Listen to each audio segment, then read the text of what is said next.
Bu piket bilen bizning tüp talep şu indi. Kırımның başlığın Aksionov'na koyga gerek. Çünkü o dürüstün etkende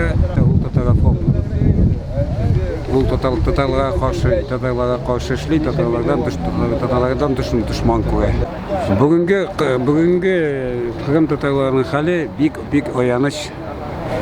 Çünkü şunu genosid bara. Şu andı zor gülemde bulmasa da bara çünkü tüge Hizbut Tahrir degen bulup hem tağın indidir ikinci yuşma degen bulup alarını kulga alalar yabalar. 75 yıl ilgari bulgan halleri bilen 50 halleri onların bir de artık yaxşı tugul. Çünkü onlarını başka halklarının ruhsat verdiler, rehabilitasyon edip üylerine koytarga. Çeçenler, İngilizler, başka Balkarlar, onlar öz üylerine, öz yurtlarına, öz illerine koydular. Kırım Tatarlarının öz yerlerine koytartmadılar, öz üylerine kira almadılar. Hem onlar öz demirlerini kira almadılar. Uzun sözünün kıskası, Tatarını bütün SSR'da, Rusya'da neçik bitiru bara, hal elde onların şulay bitiru bara. Çünkü Kırım Tatarları bir işsiz yuvalarlar, kulga alarlar da kulga almadık deyip onlar yukka çıkarlar. Tüp mesele alarının nerse deb aytayım, jirleri begeydi. Mine biznikisi mantığı. Anda kurort yasarga teliler, anda военныйларны киртерге телилер, Kırım Tatarları кымырча olay.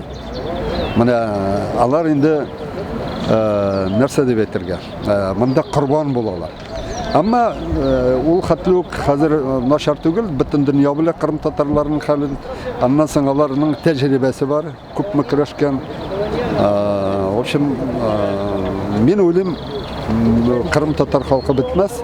Төп проблемасы Kırım Tatarlarının исән калу. Аларга бик алай теге нәрсә дип провоцировать итмичә, дәүләтне, хакимиятне исән калырга, китмәскә китергәрәк, нинди генә авырлыклар булмасын. Шушы җирдә алар ябышып ятырга тиешләр. Һәр вакытта булай булмас. Бары бер вакыт килеп җитер, аларга да мустакыллык булыр. Где вы видели? Какой вопрос? Где вы видели эту глупость? Какую глупость? Крымским татарам сделали.